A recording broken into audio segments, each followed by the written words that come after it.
All right, welcome to The Explainer. Today, we're pulling back the curtain on a hidden pattern in financial history, a really predictable sequence of events that has shown up right before the collapse of every major world currency. And the crazy part is, it might be happening again, right now. So to really get this, we're not going to start with some dry theory. Nope, we're going to a specific moment in time. The place is Kuwait City. The year, 1967. And the finance minister there is just about to open a cable that came in from London. And the news is a total shock. The British pound sterling, which was the world's reserve currency at the time, has been devalued without any warning. And get this, just 2 weeks earlier, the British ambassador had personally assured him this exact thing would not happen. In an instant, his country's trust was completely shattered. And the cost of that broken trust was just staggering. In a single weekend, Kuwait lost the equivalent of 5.9% of its entire national product. Now think about that. This wasn't some bad investment.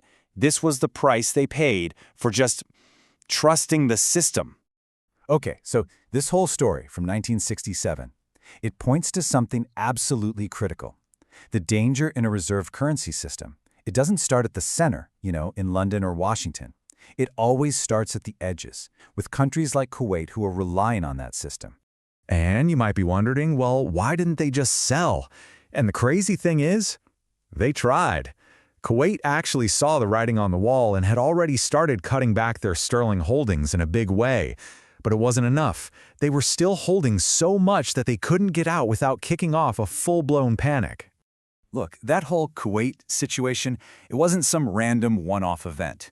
History shows that every single time a reserve currency has collapsed, it was preceded by a specific, documented sequence of events, a pattern of 4 distinct warning signs. Okay, so let's break this down.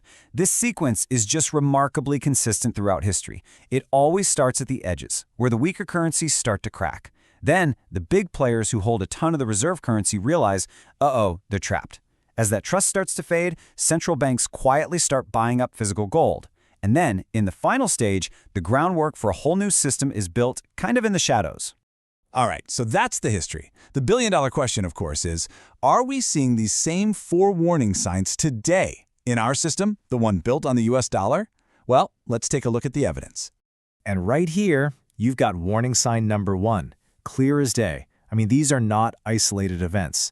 The Turkish lira, the Lebanese pound, the Nigerian naira, these are all currencies on the periphery, on the edge of the dollar system, and they are getting absolutely crushed. This is exactly what that first stage of the pattern looks like. And all this stress out on the edges, well, it leads us right into warning sign number 2. It's a really dangerous trap, the exact same one Kuwait found itself in back in 1967. So why can't these countries just get out of this situation? It's something called the reserve trap, and it's a nasty one. See, if you're a country holding billions of dollars and you suddenly try to dump them all at once, you crash the price of the very thing you're trying to sell. You basically trigger the crisis yourself. So you hold on, you hope for the best, and you wait. And the scale of this trap today is just immense. We're not talking about small change here. Developing economies are sitting on roughly $6 trillion in US dollar assets.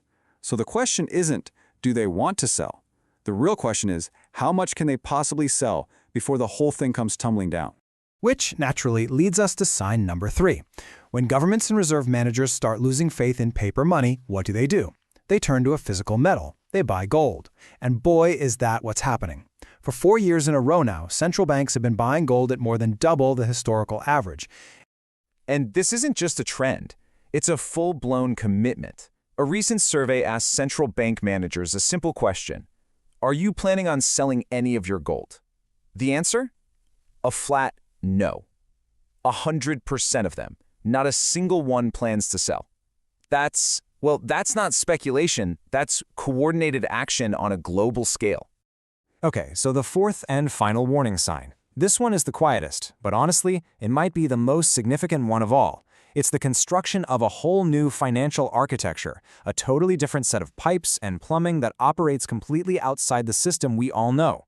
And again, this is not a what-if scenario. It is happening right now. You've got China's SIP system already handling trillions of dollars. Russia's got its own financial messaging system. The BRICS nations are building their own payment infrastructure. You see? The new system doesn't wait for the old one to collapse. It just gets built right alongside it. Now, let's be super clear about something. The dollar is still the king of the hill. By pretty much every current metric you can look at, it's overwhelmingly dominant. But here's the thing history teaches us. These transitions are long, slow processes. The system always looks rock solid from the center, right up until the moment it isn't. The dominance is real, but so are those 4 warning signs. So, all of this brings us to the most practical question of all, right? If we really are in the middle of one of these long, multi-decade transitions, what does the historical record tell us actually makes it through to the other side? Well, when you look back, the past gives us a pretty clear playbook. It's like an autopsy of what has held its value through these massive shifts and, well, what hasn't. Okay, so 3 categories of assets have consistently weathered these storms. First, gold. It's the ultimate I don't have to trust anyone else asset. Second, shares in productive companies, especially the ones that have earnings coming in from all over the world. And finally, real assets. Land, property, things you can actually touch. And on the flip side, what has consistently lost pretty much all its value? Government promises. Bonds, which are basically just IOUs, denominated in a currency that the same government is actively devaluing. And that brings us to this number, $39 trillion. That's the projected U.S. federal debt for 2026. The interest payments alone now cost more than the entire defense budget. And history shows that when debts get this massive, there's almost always only one way out. And that mechanism is called financial repression. It's a fancy term for a simple idea. You hold interest rates lower than the real rate of inflation. This slowly, quietly erodes the value of the debt over time. It's a quiet default, really, and the people who end up paying the price are the ones holding those government bonds. Look, let's be clear. These transitions take decades. The dollar is not collapsing tomorrow. But the historical sequencing we've just walked through, it has begun. The countries on the edges are already feeling the pain. History tells us the question isn't if this pattern will resolve, but how you'll be positioned